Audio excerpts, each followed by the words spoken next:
So this is where we spend a lot of time trying to clean up the, so it's got a really nice finish to it. So again, I'm just going to planish all the bumps down.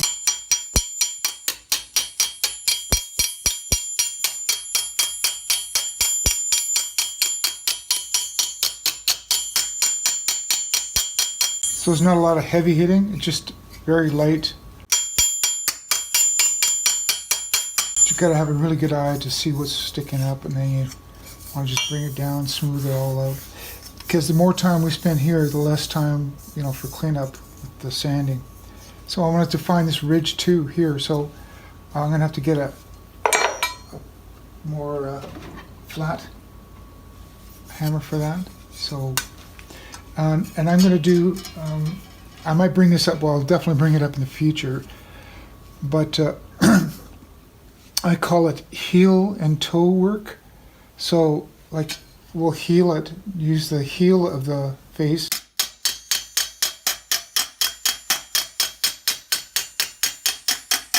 and then toe, which is the top.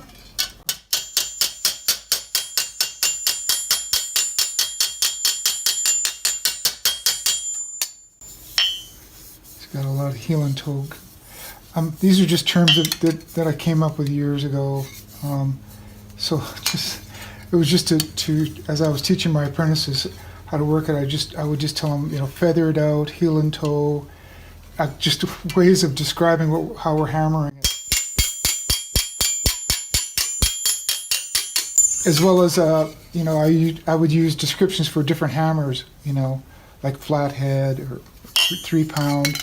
Things like that. But anyway, so here's what we're doing is, yeah, we're just cleaning up each one of these pieces, and then we'll basically clean them up enough to put them all together. So another tricky part is this one here. I got to heel and toe the center ridge.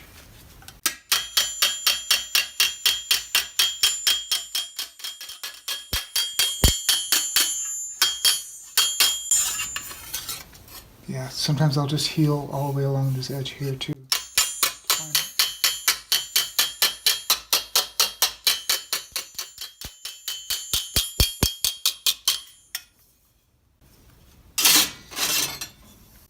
Okay, it's got a bump in there.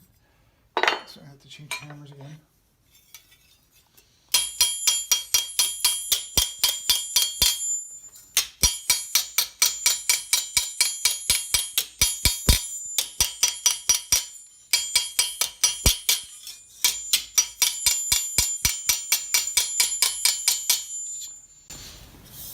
Yeah, it's got that slight expansion, slight curve to it too.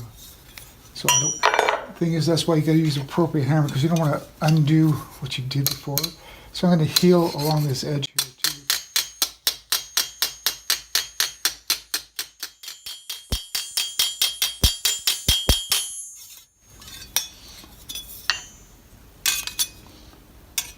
Yeah. So as you can see here, after cleaning up all the parts, I've temporarily bolted them back together again to see if it looks really good. It matches the fold plate. So I decided to drill more holes, you know, at a pretty even spacing for doing decorative rivets, including these two here. Normally, what's going on back there here is there's a piece of leather down the center that's attached usually by 2 holes, and it ends with the leather here. So I'm just doing it, and same with the edging. The edging's got leather usually put on it, and you know, they can get really elaborate and really fancy, but this is just a basic one. So now that they're all together and I know everything's looking good, I'm going to start adding the rivets, the brass rivets to it. So that's what stage we're at now.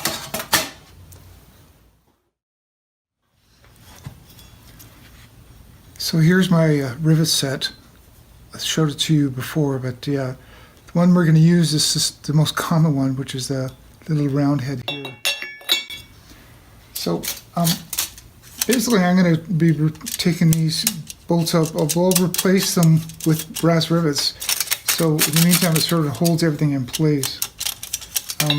Probably start off with a couple of decorative rivets too. These are really short. Yeah, but you know, even as short as these are, because they're going to be fixed rivets, I'm going to cut them even shorter. So I'm just going to nick it off like that.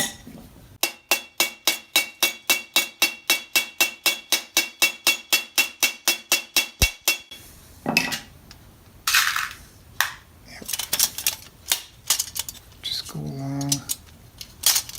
Again, everything takes time. You can't really, there's no such thing as speed armor.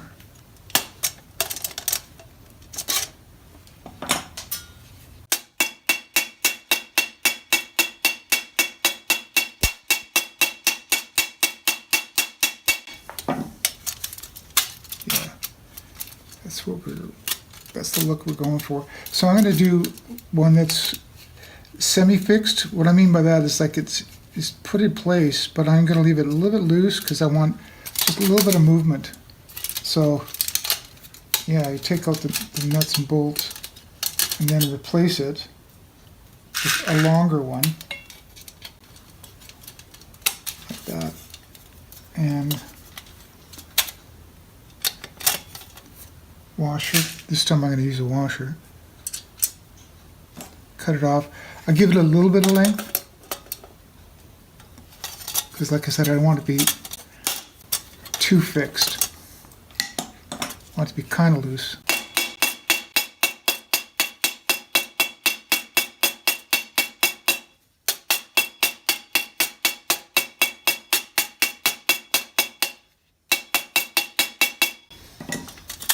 Yeah. Like I showed you with that historical one, these inside rivet holes would be slotted, so it would give it more movement. But again, we're just doing a simple display model, so that's not necessary. So yeah, I'm going to replace this bolt here with another one.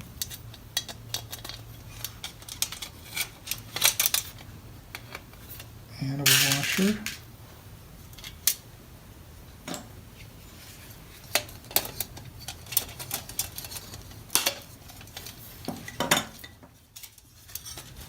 And another articulated one. Yeah, like I said, I want it to move, but not too much. It's kind of just a fixed plate, but you know, you get a little bit of movement in it. Especially if this was a costume piece, you know, again, it wouldn't be done historically accurate like we're doing here. It's more just for display. But you know, for a costume piece, you want it to move a little bit. So this could be used as a costume.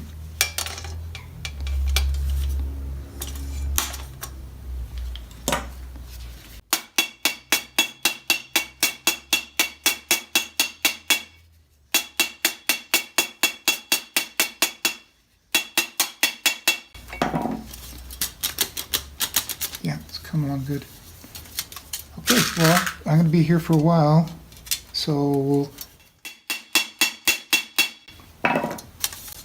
working on the buckles. There'll be two buckles holding on here, so that's going to be kind of the next stage after I finish this.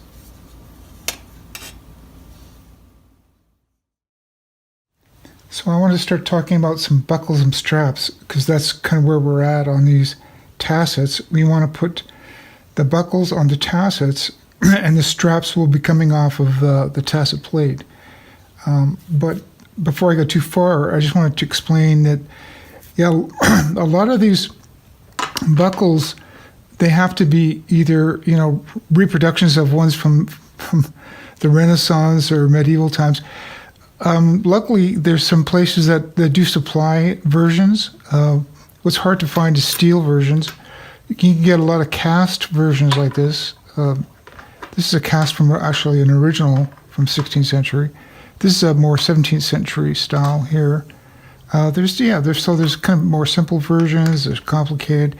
There's some really old ones too.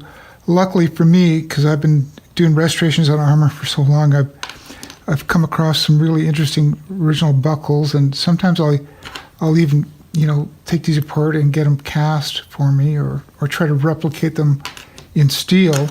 I mean, here's my really basic steel version right now, which that's the version we're going to go with. But as you can see, these straps, they're going to go through, you know, like this, and then I got a tab that go underneath as well. So that's kind of how they're going to be held. So we can kind of pre-make a lot of pieces ready to go.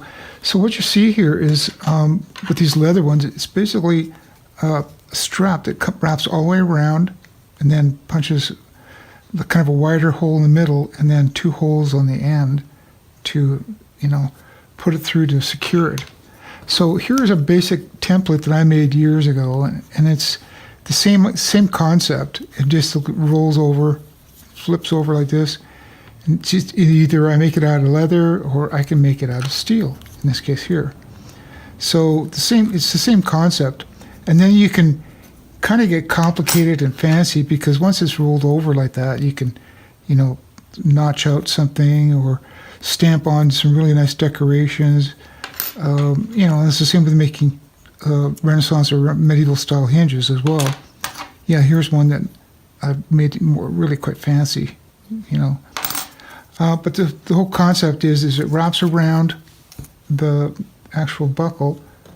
Here's one that's just a single, and yeah, this is really old. This is probably from the Renaissance.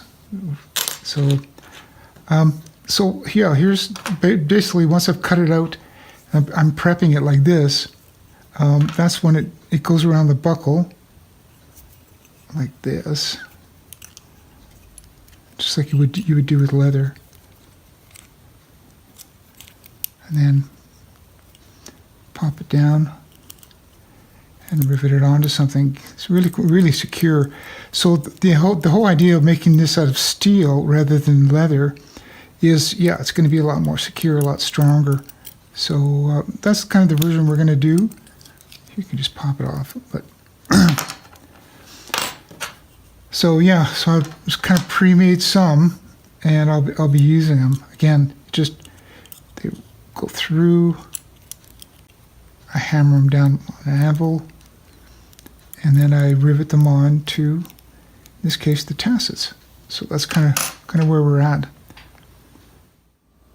So now we're going to attach the buckles to the tassets. Yeah, we folded that strap over.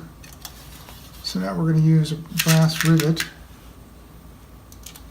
And we don't want to make it too, when we hammer, we don't want it to be too fixed. We want it to be able to move just a little bit. So we're going to put a washer on it. Like that.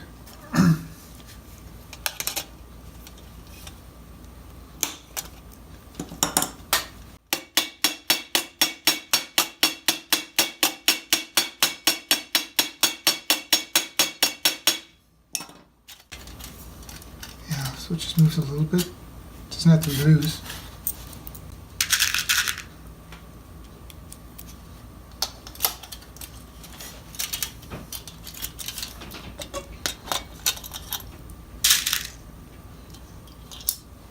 And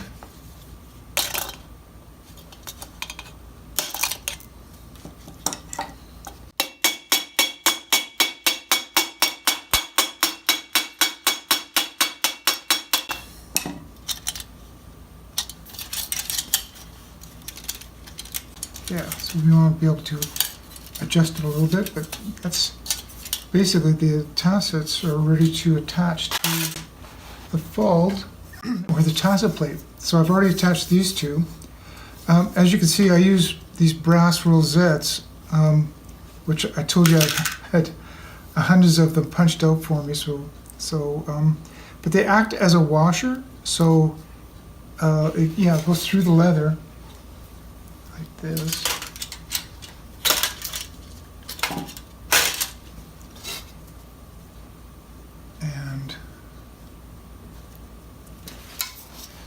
And these, it's the same idea as we don't want them, we want them to be able to move a little bit, but not too loose, not too sturdy too. So we'll put a washer in it.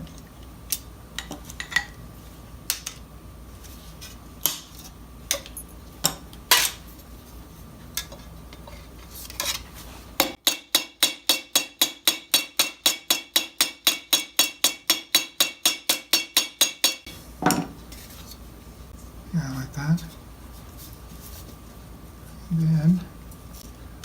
And then once we've got this plate ready to go, what we'll do is we'll rivet it onto the breastplate. And then it'll be ready for display.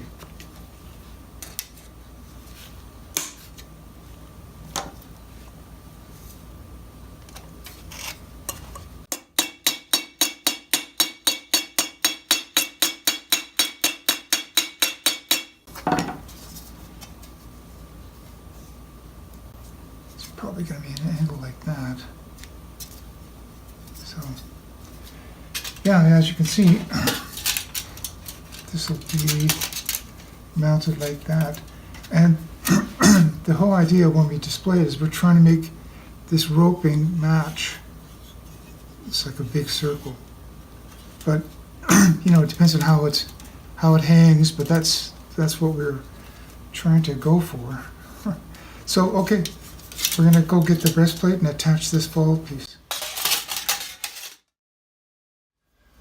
So now we've got this tasset, the fold plate ready to attach. We do that with the brass rivets as well. And we'll use a washer.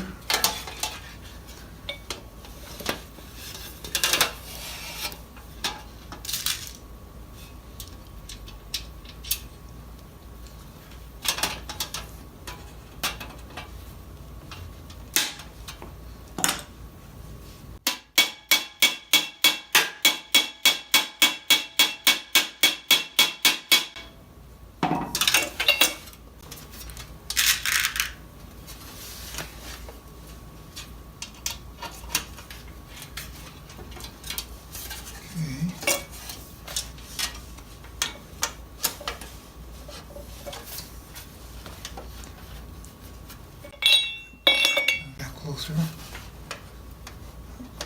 That.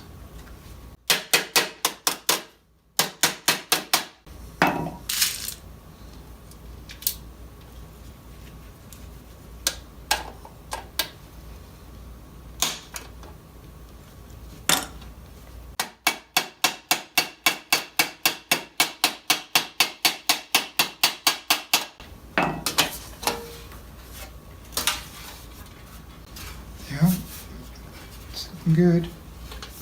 Okay, so yeah, at this point, it's kind of been approved by the head armor, which is me. So I'm going to give it its armorer's mark. So I've got to put this big chunk of steel there. Yeah, I usually just kind of mark it off to the side here, probably right in the middle. So I've got my armorer's mark. Yeah, usually, the only time I do this is when a piece is completed and it, meets my standards or qualifications.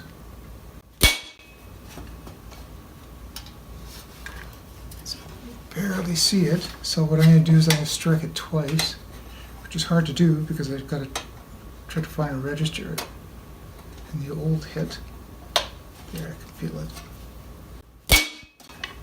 There. Not sure if you can see that, but yeah, that's my armorer's mark. So, we're at the point where we can mount this on the stand and attach the tassets to see how everything's looking. All right, we finished the tassets and the fold. I'm attaching it to our work in progress here to see how far we've come.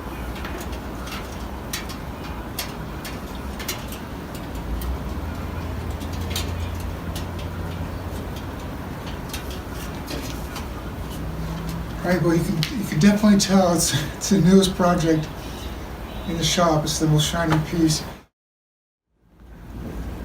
So the tassets fit good onto the breastplate, and as you can see, we're about halfway finished the suit of armor.